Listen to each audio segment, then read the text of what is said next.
दोस्तों नमस्कार, मैं हूं पवन शर्मा और हमारे साथ देख रहे हैं नेशनल आवाज़। आज मैं लखनऊ में हूं और बातचीत करने के लिए पूर्व मंत्री समाजवादी पार्टी के राष्ट्रीय सचिव रामाश्री विश्वकर्मा जी हैं।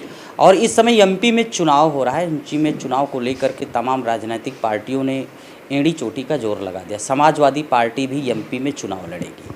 मंत्री जी ये बताइए कि इस समय समाजवादी पार्टी मध्य प्रदेश में चुनाव लड़ रही है, तो क्या तैयारियाँ हैं?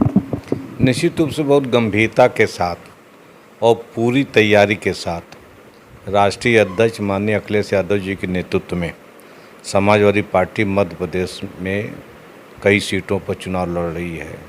और जिस तरह से समाजवादी पार्टी के प्रति वहाँ के आम जनता का, पिछड़ों का, दलितों का, आदिवासियों का रुझान हुआ है, हम समझते हैं कि समाजवादी पार्टी इस बार ज़्यादा सीटें वहाँ से जीतेगी। भारतीय जनता पार्टी ने कुछ अपने केंद्रीय मंत्री और सांसदों को भी मैदान में उतार दिया है और उनकी तरफ से बयान भी आते हैं कि हम चुनाव लड़ना नहीं चाहते, चुनाव के लिए हम तैयार नहीं हैं। इस बात को कैसे देखते हैं? बीजेपी की हालत ख़राब है। मध्य प्रदेश हो, राजस्थान हो, जहाँ पर राज्यों के चुनाव हो रहे हैं, वहाँ पर रिपोर्ट आ गई है कि भारतीय जनता पार्टी इस बार नहीं जीतेगी और सरकार नहीं बना पाएगी। तो सभी नेता डर गए हैं। उन्हें मालूम है कि बीजेपी से चुनाव लड़ेंगे तो हार जाएंगे, इसीलिए, और उनके पास उम्मीदवार भी नहीं है, इसीलिए तो केंद्रीय मंत्री उतार रहे हैं, सांसदों को चुनाव लड़ाने की बात कर रहे हैं। लेकिन सांसद चुनाव से भाग रहे हैं। उन्हें मालूम है कि बीजेपी के टिकट पर वो चुनाव हार जाएंगे, इसलिए भारतीय जनता पार्टी के बड़े नेता जो सब कन्नी काट रहे हैं। यानी जो स्टेट असेंबली इलेक्शंस अभी हालिया में हो रहा है, वहाँ पर भारतीय जनता पार्टी की हालत खस्ता है। बिल्कुल बिल्कुल खस्ता है।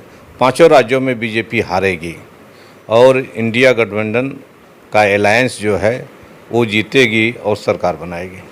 एक मध्य प्रदेश में बड़ी दुखदायी दुर्घटना हो गई, बच्ची के साथ हैवानियत हो गई, दरिंदगी हो गई। वहाँ के गृह मंत्री नरेश उत्तम जी तक सब लोग कहते रहे कि कहीं उत्तर भारत की होगी, उत्तर प्रदेश की वो लड़की होगी। जब जांच, हाँ, नरोत्तम मिश्रा, तो अब जब जांच वाँच में आ गया है कि वो लड़की सतना की है, स्कूल की है, जिसको मानसिक विक्षिप्त बता रहे थे, तो इस घटनाक्रम को आप किस तरह से देख रहे हैं? ये बहुत गंभीर घटना है और दलित बेटी के साथ हुआ है। भारतीय जनता पार्टी की सरकार को गंभीरता से लेना चाहिए, लेकिन बीजेपी को दलितों के वोट से मतलब है और दलितों के साथ हो रहे अत्याचार से उसको कोई मतलब नहीं है। वरना बीजेपी की सरकार रहते हुए ऐसा कैसे हो सकता था? तो बीजेपी सरकार उदासीन है पूरी तरह से दलितों के प्रति, पिछड़ों के प्रति। इनके ऊपर लगातार जुर्म हो रहे हैं, अत्याचार हो रहे हैं, लेकिन न तो सरकार कोई कार्रवाई कर रही है, न तो उनकी पुलिस कोई कार्रवाई कर रही है। अगर दलितों पर अत्याचार के मामले में आए, भारत में अत्याचार के मामले है, तो एमपी में सबसे ज़्यादा आंकड़े जो बताते हैं कि दलितों पर अत्याचार हुआ है और ज़्यादा बच्चे वहाँ के गायब हुए हैं।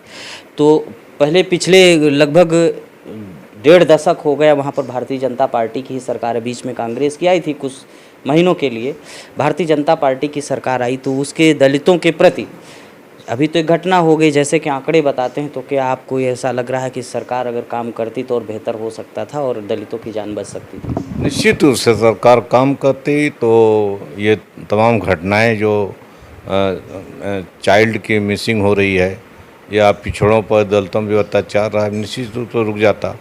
लेकिन भारतीय जनता पार्टी इनके प्रति उदासीन है और कोई कार्रवाई नहीं करती है, इसलिए अपराधियों का मनोबल बढ़ा है। आपकी पार्टी तो चुनाव लड़ रही, तो प्रमुख मुद्दे क्या रहे? अगर पार्टी वहाँ पर अपना खाता खोलती है और जीतती है तो प्रमुख कौन से मुद्दों के साथ आप वहाँ पर जीतेंगे तो करेंगे? देखिए, हमारा मुद्दा विकास का है और जो उत्तर प्रदेश का मॉडल माननीय श्री अखिलेश यादव जी समाजवादी पार्टी की सरकार में जो विकास के तमाम कार्य किए थे वो मॉडल है और वो जो है मध्य प्रदेश के लोग जो है उसको पसंद किया है। वहाँ के लोग चर्चा करते हैं, समाजवादी पार्टी का झंडा ही देख लेते हैं तो सीधे बोलते हैं कि अखिलेश यादव आ रहे हैं।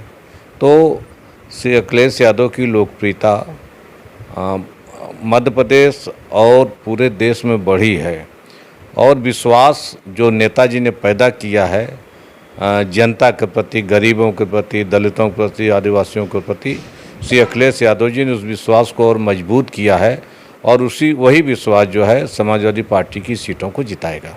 आपको क्या लगता है कि जो स्वर्गीय मुलायम सिंह यादव नेताजी ने जो बीज लगाया था उत्तर प्रदेश में दरख्त बन करके फल फूला है, क्या उस बीज के बीज जो मध्य प्रदेश पहुंच रहे हैं उसमें भी फल लगना शुरू हो जाएंगे? निश्चित रूप से लगेंगे और हम इतनी सीटें जीतेंगे कि बिना समाजवादी पार्टी की मर्जी से कोई सरकार नहीं बना पाएगा। दोस्तों, बातचीत कर रहे थे पूर्व मंत्री रामाश्रय विश्वकर्मा जी और मध्य प्रदेश से लेकर के उन तमाम घटनाओं पर मैंने जिक्र किया और मंत्री जी का ये भी कहना है कि एमपी में समाजवादी पार्टी जो चुनाव लड़ रही अब की बार कुछ ना कुछ सीटें वहाँ से निकालेगी और सरकार बनाने में समाजवादी पार्टी अपनी भूमिका प्रमुख रूप से निभाएगी। इसके साथ दोस्तों नमस्कार, मैं हूँ पवन शर्मा और हमारे साथ देखते रहिए नेशनल आवाज़।